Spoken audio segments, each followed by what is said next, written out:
So I'm a political economist, so to me it's all about the economy, right? Poverty and inequality is all about economics and having the wrong economic structures in place. So I would suggest worker co-ops are a really important way to address both inequality and poverty.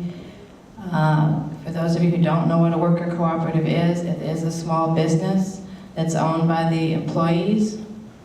As a cooperative, meaning every employee owns the corporation equally. So if you know stock or investor corporations, your voice and power in the corporation depends on how much stock you own, right? If you own 10 stocks, you have 10 votes. If you own 100 stocks, you have 100 votes.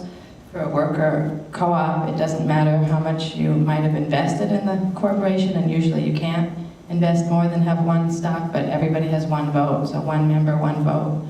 So they're run democratically, they're owned democratically, so a surplus, it's called surplus instead of profits, are distributed democratically based on the voice of the members and how the members want to distribute it. We have some great examples of worker co-ops. They're also growing in the United States now, especially since we have a national trade organization for it, but we have some as large as, I think, Cooperative Home Care Associates has about 2,000 employees, and 3/4 of them are member owners.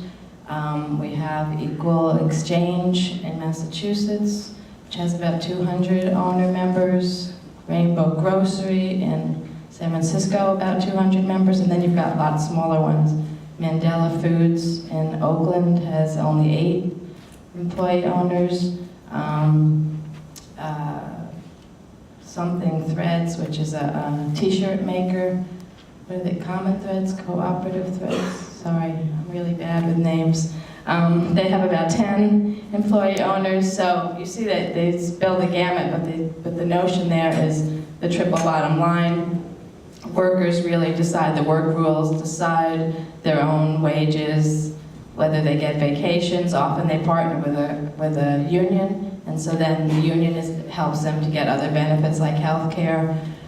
Cooperative Home Care was able to take people in unskilled work of home care and make it living wage jobs with vacations and full benefits, and also to provide them with job ladder. They could become nurses, they could become trainers, they could become managers of the company, that kind of thing. So there's lots of ways to give back to community and to empower people to get them out of poverty, and also because they're community-based, to get that money recirculating. So that would be one thing. I think a lot of municipal, state, and federal governments should have more policies supporting that and putting workforce development money into that.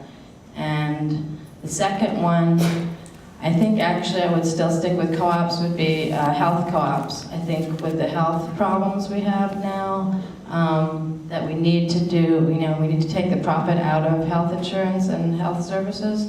And again, you can have 2 kinds of health co-ops. One could be worker-owned, or the other could actually be consumer-owned.